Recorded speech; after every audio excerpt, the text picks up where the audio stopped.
Hello बच्चों, हमारे YouTube channel पर आपका स्वागत है। आज हम बात करेंगे class 10th mathematics chapter 3 pair of linear equation in two variable. यह एक्सरसाइज 3.3 का पार्ट 2 वीडियो है। पार्ट 1 वीडियो में हमने क्वेश्चन नंबर 1 के सारे पार्ट को सॉल्व किया था। इस वीडियो में हम क्वेश्चन नंबर 2 के 2 क्वेश्चन को सॉल्व करेंगे। चलिए देखते हैं।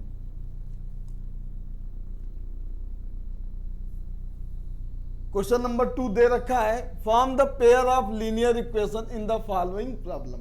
सबसे पहला काम क्या है कि जो भी प्रॉब्लम दे रखी है उनसे हमें क्या बनाना है, पेयर ऑफ लीनियर इक्वेशन बनाना है। जो भी कंडीशन दे रखी है इन कंडीशन से हम लीनियर ऑफ इक्वेशन बनाएंगे।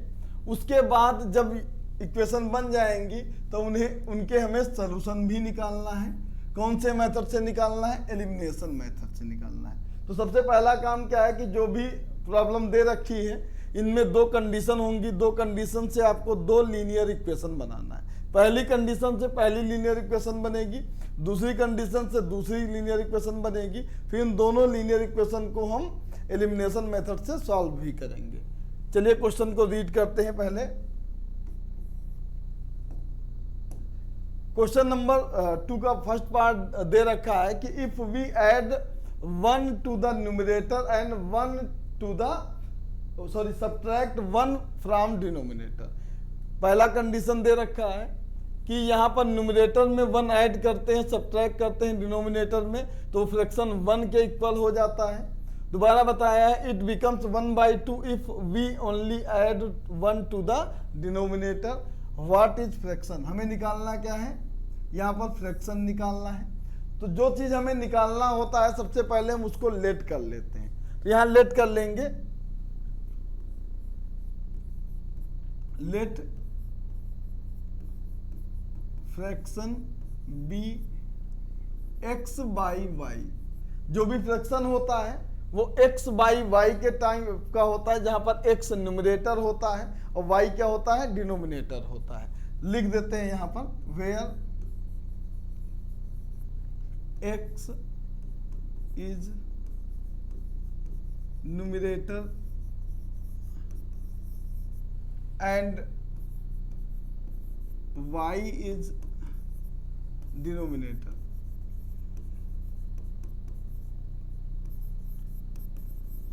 जो हमें निकालना है वो फ्रैक्शन x बाई वाई निकालना है। यहां पर x क्या है, न्यूमरेटर है, और y क्या है, डिनोमिनेटर है। अब इसके बाद हम देखते हैं पहली कंडीशन क्या है। तो पहली कंडीशन देखते हैं क्वेश्चन में। यहां पर दे रखा है if we add 1 to the numerator। यहां दे रखा है कि न्यूमरेटर में 1 ऐड करने पर और subtract 1 from the denominator, denominator से 1 सब्ट्रैक्ट करने पर a फ्रैक्शन रिड्यूस टू 1। तो फ्रैक्शन किस में रिड्यूस हो जाता है, 1 में रिड्यूस हो जाएगा। मतलब जो ये फ्रैक्शन आपका जो आपने लेट किया है x बाई वाई, अगर क्वेश्चन के हिसाब से आप क्या करते हैं, इसके न्यूमरेटर में 1 ऐड करते हैं और डिनोमिनेटर में 1 सब्ट्रैक्ट करते हैं। पहले फ्रैक्शन था x बाई वाई, क्वेश्चन के हिसाब से हमें क्या करना है कि इसके न्यूमरेटर में 1 ऐड करना है और डिनोमिनेटर में 1 सब्ट्रैक्ट करना है। कह रहा है कि अगर ऐसा आप करेंगे तो ये जो फ्रैक्शन x बाई वाई था ये रिड्यूस हो जाएगा, किसमें, 1 के इक्वल हो जाएगा, ये 1 के इक्वल हो जाएगा। तो ये पहली कंडीशन आपकी ये थी। अब इसको सॉल्व करेंगे, फर्स्ट लीनियर इक्वेशन मिल जाएगी। तो यहां पर क्या लिखेंगे, 1/1 कर देंगे, क्रॉस मल्टीप्लाई करेंगे, 1 का x प्लस 1 से मल्टीप्लाई करेंगे, x प्लस 1 आ जाएगा, और 1 का y माइनस 1 से मल्टीप्लाई करेंगे, y माइनस 1 आ जाएगा। इस y को हम ट्रांसफर करेंगे लेफ्ट हैंड साइड में और इस 1 को ट्रांसफर करेंगे राइट हैंड साइड में। तो यहां से क्या बन जाएगा, x minus y equal to -1, ये +1 ट्रांसफर होगा, इधर आके -1 हो जाएगा, और ये इक्वेशन हमें मिल जाएगी x minus y equal to -2। ये इक्वेशन बन जाएगी फर्स्ट। तो पहली कंडीशन को हमने सॉल्व किया, पहली कंडीशन से हमें मिल गई फर्स्ट लीनियर इक्वेशन। अब दूसरी कंडीशन देखते हैं, यहां लिख देंगे क्या, सेकंड कंडीशन।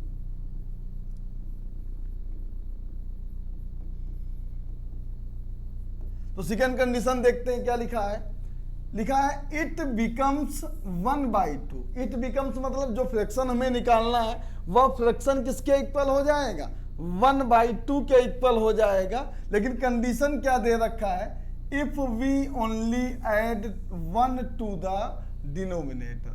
अगर हम क्या करते हैं, इस फ्रैक्शन के डिनोमिनेटर में 1 ऐड करते हैं, मतलब सिर्फ और सिर्फ किसमें ऐड करना है, डिनोमिनेटर में। जो भी फ्रैक्शन दिया है इसके डिनोमिनेटर में अगर आप 1 ऐड करते हैं तो यह फ्रैक्शन किसके इक्वल हो जाएगा, 1/2 के।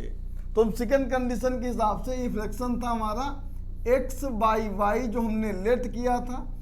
सेकंड कंडीशन कह रही है कि इसके डिनोमिनेटर में आप 1/2 ऐड कर दो तो इट बिकम्स 1/2, मतलब जो फ्रैक्शन था हमारा वह इक्वल हो जाएगा 1/2 के। यहां पर भी क्रॉस मल्टीप्लाई कर देते हैं, 2 का x से मल्टीप्लाई करेंगे 2x हो जाएगा, y + 1 का करेंगे तो y + 1 हो जाएगा। तो यहां से आप देखेंगे y उधर लेके जाएंगे तो 2x - y और इक्वल टू आ जाएगा 1। ये आपकी बन जाएगी सेकेंड इक्वेशन। तो आपको जो पहला कह रहा था क्वेश्चन नंबर 2 की बताइए, पहले कह रहा था कि form the pair of linear equation, तो आपने 2 लीनियर इक्वेशन बना दिया। जब ये 2 लीनियर इक्वेशन बन जाएंगे तो इसके बाद इन दोनों लीनियर इक्वेशन को बाय एलिमिनेशन मेथड हम सॉल्व करेंगे। एलिमिनेशन मेथड क्या कहता है कि 2 इक्वेशन अगर दिया हो तो सबसे पहला काम क्या होता है, इन दोनों इक्वेशन में किसी एक वेरिएबल को हम इक्वल करते हैं।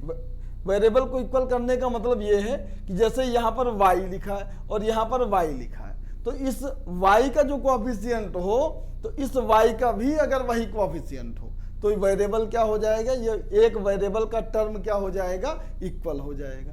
अगर इक्वल दिया है तो और अच्छी बात, अगर इक्वल ना दिया होता तो हम यहाँ पर क्या करते, पहले इक्वल करते। यहाँ पर देखिए ये -y है और ये भी -y, मतलब y वाला टर्म इन दोनों में क्या है, इक्वल है। जो y वाला टर्म इक्वल है उसके बाद इनका हम साइन देखते हैं, तो इनका साइन, इसका माइनस साइन है और इसका भी माइनस साइन। तो जो इक्वल वेरिएबल वाला टर्म है उसका साइन अगर एक जैसा होता है, एक जैसा मतलब या तो दोनों प्लस के दिए हों या दोनों माइनस के दिए हों, इसमें दोनों माइनस के हैं, सेम साइन है, तो दोनों इक्वेशन को हम क्या करते हैं, सब्ट्रैक्ट करते हैं। तो यहां लिख देंगे क्या, सब्ट्रैक्ट, यहां हम इक्वेशन 1 को सब्ट्रैक्ट करेंगे तो क्या लिखेंगे, subtract equation 1 from equation 2। Equation 2 से हम इक्वेशन 1 को सब्ट्रैक्ट करेंगे। इक्वेशन 2 क्या दे रखी है, 2x - y और इक्वल टू 1, ये इक्वेशन 2 है। और इससे हमें सब्ट्रैक्ट करना है किसे, इक्वेशन नंबर 1 को। इक्वेशन 1 क्या दे रखी है, x - y इक्वल टू -2, ये इक्वेशन 1। सब्ट्रैक्ट करने का मतलब ये होता है कि जिस इक्वेशन को आप सब्ट्रैक्ट कर रहे हैं उसके आपको साइन बदलना होगा, चेंज करना होगा। मतलब ये x प्लस का है तो ये माइनस हो जाएगा, ये y माइनस का है तो ये हो जाएगा प्लस का, और ये माइनस का है ये भी हो जाएगा प्लस का। अब ये जो सेम वेरिएबल वाले थे अब इनके साइन अपोजिट हो जाएंगे, ऊपर वाले का माइनस नीचे वाले का माइनस था, लेकिन चेंज करने पर क्या हो गया, प्लस का साइन हो गया। तो ये अपोजिट साइन के हैं, अब ये दोनों कट जाएंगे। अब यहाँ पर देखिए ये 2x है और इससे माइनस करना है x को, तो 2x से x को माइनस करेंगे तो 1x बचेगा। 1 लिखने की कोई जरूरत नहीं है, x लिख देंगे। और 1 और 2, यहाँ पर पहले -2 था लेकिन अब साइन चेंज कर दिए हैं तो इस साइन को देखेंगे, 1 भी प्लस का है 2 भी प्लस का है, दोनों ऐड कर दो तो ये हो जाएगा आपका 3 के इक्वल। तो यहाँ से x की वैल्यू आ गई 3। जब x की वैल्यू आ जाती है तो हम इस x की वैल्यू को चाहे इक्वेशन 1 में रखें या इक्वेशन 2 में रखें, y की वैल्यू निकल आती है। तो हम इस x की वैल्यू को हम रख देते हैं, चलिए इक्वेशन नंबर 1 में। यहां लिख देते हैं क्या, put the value of x in equation first, पहली इक्वेशन में रख देते हैं। तो यहां देखिए क्या हो जाएगा, तो पहले इक्वेशन था x minus y equal to -2 था। अब हम x की वैल्यू रख देंगे 3, तो ये हो जाएगा आपका 3 माइनस वाई और ये इक्वल टू हो जाएगा -2। तो यहां से माइनस वाई इक्वल टू आएगा -2। अब ये 3 प्लस का है, पीछे का साइन नहीं देखते हैं, आगे का साइन देखते हैं, तो ये -3 हो जाएगा। अब -2 और -3 दोनों ऐड हो जाएंगे, -5 हो जाएगा, ये माइनस वाई हो गया, कट जाएगा, y की वैल्यू 5 आ जाएगी। जब x और y निकल आया तो हम लिख देंगे कि हमारा फ्रैक्शन जो हो जाएगा, x की वैल्यू क्या है 3, y की 5 है, ये 3y 5 हो जाएगा। तो लास्ट में आपको लिखना है हेंस फ्रैक्शन, जो रिक्वायर्ड फ्रैक्शन लिख सकते हैं, हेंस रिक्वायर्ड फ्रैक्शन जो हो जाएगा वह आपका हो जाएगा, ये x बाई वाई था, x की वैल्यू 3, y की वैल्यू है 5, यही हो जाएगा इसका आंसर। तो इस तरह क्वेश्चन नंबर 2 का फर्स्ट पार्ट हो गया है कंप्लीट। अब इसके बाद हम इसके सेकेंड पार्ट को करते हैं। सेकेंड पार्ट में भी काम आपको वही करना जो गिवन प्रॉब्लम है, इससे आपको पेयर ऑफ लीनियर इक्वेशन बनाना है, उसके बाद उसे एलिमिनेशन मेथड से सॉल्व भी करना है। चलिए देखते हैं, पहले क्वेश्चन को रीड कर लेते हैं। यहां दिया क्या है, 5 year ago Noori was thrice as old as Sonu, 10 year later Noori will twice as old Sonu, how old are Noori and Sonu. हमें निकालना यहाँ पर है कि नूरी और सोनू इनकी एज क्या है, ये कितने साल के हैं। तो जिनको निकालना है उसी को पहले हम लेट कर लेते हैं, यहाँ लेट कर लेंगे।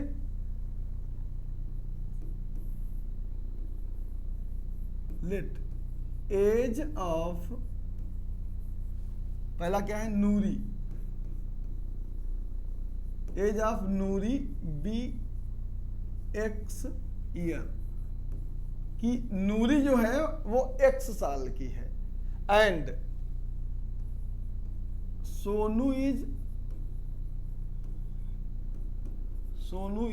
y ईयर, सोनू जो है वो y ईयर का है। यहां पर एक चीज और लिख सकते हैं, यहां लिख देना प्रेजेंट एज, अभी वर्तमान की जो एज है वो मान लेते हैं। प्रेजेंट मतलब जो अभी इस समय है, इस समय इनकी नूरी की एज x है और सोनू की एज क्या है y ईयर है। अब हम देखते हैं कंडीशन, तो यहां पहला लिखेंगे फर्स्ट कंडीशन।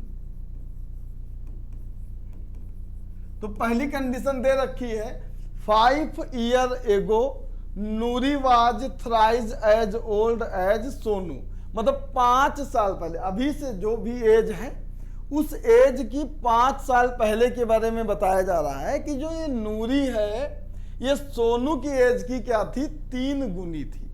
तो पता है आपका कि अगर हम प्रेजेंट में, अपने आप को पहले लेट कर लो कि करेंगे क्या हम, अगर हमारी एज इस समय प्रेजेंट में मान लेते 35 ईयर की है, तो 5 साल पहले हमारी जो एज होगी वो 35 से 5 क्या रही होगी, कम रही होगी। 5 साल हमारी एज क्या रही होगी, कम रही होगी। तो नूरी अगर x ईयर की है तो 5 साल पहले नूरी कितनी रही होगी, x माइनस 5, और जो सोनू जो अभी इस समय वर्तमान में y ईयर का है तो 5 साल पहले ये कितना रहा होगा, y माइनस 5 रहा होगा। चलिए हम वही काम करते हैं यहाँ पर भी, ये नूरी 5 साल पहले x माइनस 5 और ये सोनू 5 साल पहले उसकी एज लिख देते हैं y माइनस 5। लेकिन कंडीशन क्या दे रखी है, ये नूरी की एज है, ये सोनू की एज है। इन्होंने कहा है कि नूरी वाज थ्राइज, थ्राइज का मतलब होता है 3 गुना, वो नूरी जो है वो सोनू की एज की क्या है, थ्राइज है, 3 टाइम्स है, 3 गुना है। तो अब ये नूरी है और ये है सोनू। नूरी और सोनू की एज अभी यहां पर हमने इक्वल का साइन बनाया है, तो हम करेंगे क्या, यहां 3 से मल्टीप्लाई कर देंगे तो दोनों की एज बराबर हो जाएगी। सबसे ज्यादा बच्चे अगर कंफ्यूज होते हैं तो इसी लाइन में, उनको यह लगता है कि यहां पर हमने कहा है कि Noori is the thrice age old Sonu कहा है, तो अब ये क्या हो गया, नूरी में ना मल्टीप्लाई करके ये सोनू में क्यों मल्टीप्लाई कर दिए। तो याद रखो कि अगर हमको नूरी और सोनू की एज को बराबर करना है, क्योंकि देखो मान लेते हैं कि मैं 35 ईयर का हूं, सॉरी 30 मान लेते हैं, तो मैं अगर 30 ईयर का हूं और मेरी एज तुमसे 3 गुना है, तो तुम्हारी एज क्या होगी, तुम्हारी एज 10 होगी। और अगर तुमको हमारी एज के बराबर करना है तो तुम्हारी एज में हम क्या करेंगे, 3 से मल्टीप्लाई कर देंगे, तब तुम्हारी एज और हमारी एज क्या हो जाएगी, बराबर। बाकी कहने के लिए क्या है कि हम जो है तुमसे 3 गुना ज्यादा एज के हैं, लेकिन जब हमारी एज को तुम्हारी एज को इक्वल रखेंगे तो तुम्हारी एज में 3 से मल्टीप्लाई करेंगे, तब हमारी और तुम्हारी एज क्या हो जाएगी, बराबर हो जाएगी। तो यहां पर भी वही किया गया है। यहां लिखा है कि नूरी 5 साल पहले नूरी की एज, ये हमने सोनू की एज निकाला, नूरी सोनू से 3 गुना ज्यादा थी, तो हमने क्या किया, सोनू की एज में 3 से मल्टीप्लाई कर दिया। अब इस समय दोनों की एज का क्या हो जाएगा, बैलेंस हो जाएगा, बराबर हो जाएगा। चलिए एक क्वेश्चन बना लेते हैं। x - 5 = 3y - 15, y इधर जाएगा तो x - 3y हो जाएगा, और -15 है, -5 है, +5 हो जाएगा, ये -10 आ जाएगा, और ये x - 3y आ गया। ये इक्वेशन बन गई फर्स्ट, तो फर्स्ट इक्वेशन बन गई। चलिए अब सेकंड कंडीशन देखते हैं।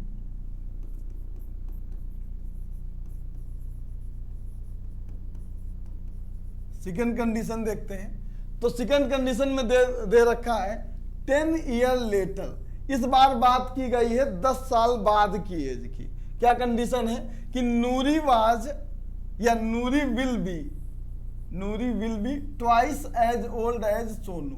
अब क्या है, 10 साल के बाद कंडीशन क्या बताया है कि 10 साल के बाद जो नूरी की एज अभी है और 10 साल के बाद जो एज होगी उस समय नूरी जो है सोनू की एज की ट्वाइस, मतलब होता है उसका 2 गुना हो जाएगी।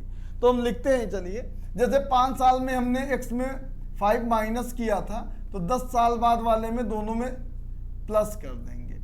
नूरी भी 10 साल बढ़ जाएगी और सोनू भी 10 साल बढ़ जाएगा। तो इधर नूरी की एज, इधर सोनू की एज, लेकिन दोनों इक्वल कब होंगे, क्योंकि नूरी जो है वो सोनू से ट्वाइस है, 2 गुना है, तो हम क्या करेंगे, सोनू की एज में 2 से मल्टीप्लाई कर देंगे। अब दोनों की एज क्या हो जाएगी, बैलेंस हो जाएगी। चलिए आगे करते हैं। तो x + 10 और ये हो जाएगा 2y + 20, y उधर जाएगा तो x - 2y = 20 - 10, ये हो जाएगा 10 और ये x - 2y आ गया। इक्वेशन बन गई 2। तो 2 इक्वेशन बन गई हैं। जब ये 2 इक्वेशन हमें मिल गई हैं, इनको हमें क्या करना है, एलिमिनेशन मेथड से सॉल्व करना है। तो एलिमिनेशन का मतलब होता है हमें एक वेरिएबल को एलिमिनेट करना है। वेरिएबल एलिमिनेट तभी होगा जब इक्वल होगा। तो यहाँ पर देखेंगे x और x वाला इक्वल है और दोनों के साइन सेम है। हमने बताया था पहले भी कि अगर सेम साइन होंगे तो दोनों इक्वेशन को हम क्या करेंगे, सब्ट्रैक्ट कर देंगे। यहां पर भी वही करेंगे। यहां लिखेंगे क्या, subtract equation 1 from equation 2। Equation 2 से हम इक्वेशन 1 को सब्ट्रैक्ट कर रहे हैं। तो इक्वेशन 2 को ऊपर लिखते हैं, x - 2y और ये इक्वल टू हो जाएगा 10 के, और फर्स्ट इक्वेशन क्या है, x - 3y ये इक्वल टू -10 के है। ये साइन माइनस का है क्योंकि सब्ट्रैक्ट कर रहे हैं इक्वेशन को, तो फर्स्ट वाली इक्वेशन के सारे साइन चेंज कर देंगे हम। तो साइन चेंज करेंगे, माइनस हो जाएगा, ये प्लस हो जाएगा और ये भी प्लस हो जाएगा, ये दोनों अब कट जाएंगे। अब यहाँ पर देखेंगे ये -2y है, पहले -3y था, अब दोनों साइन चेंज हो गया तो ये प्लस का और ये माइनस का, तो 3y 2y माइनस कर देंगे तो प्लस y बचेगा। यहाँ पर भी देखेंगे 10 और 10 अब प्लस हो जाएगा और ये हो जाएगा 20, तो y की वैल्यू यहाँ से निकल आई 20, y की वैल्यू निकल आई है तो y की वैल्यू हम इक्वेशन नंबर फर्स्ट में रख देते हैं। तो यहाँ लिखेंगे क्या, put the value of y in equation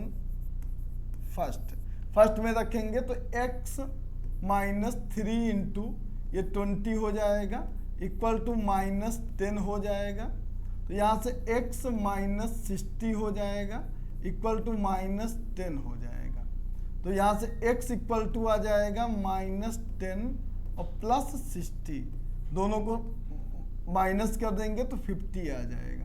x की वैल्यू 50 आ गई और y की वैल्यू आ गई 20। तो x और y ही निकालना था, x नूरी की एज था, y सोनू की एज था। लास्ट में आपको लिख देना है hence age of Noori is, x की वैल्यू क्या निकली 50, तो ये हो जाएगी 50 ईयर। नूरी कितने साल की हो जाएगी, 50 ईयर की हो जाएगी। एंड एज ऑफ सोनू भैया हमारे हो जाएंगे, y की वैल्यू 20 निकली है, ये 20 ईयर के हो जाएंगे। तो इस तरह आपका क्वेश्चन नंबर 2 का सेकेंड पार्ट भी हो गया है कंप्लीट। तो इस वीडियो में सिर्फ हमने 2 पार्ट को सॉल्व किया है, बाकी के बचे हुए 3 पार्ट अगले वीडियो में सॉल्व करेंगे। तब तक के लिए थैंक यू।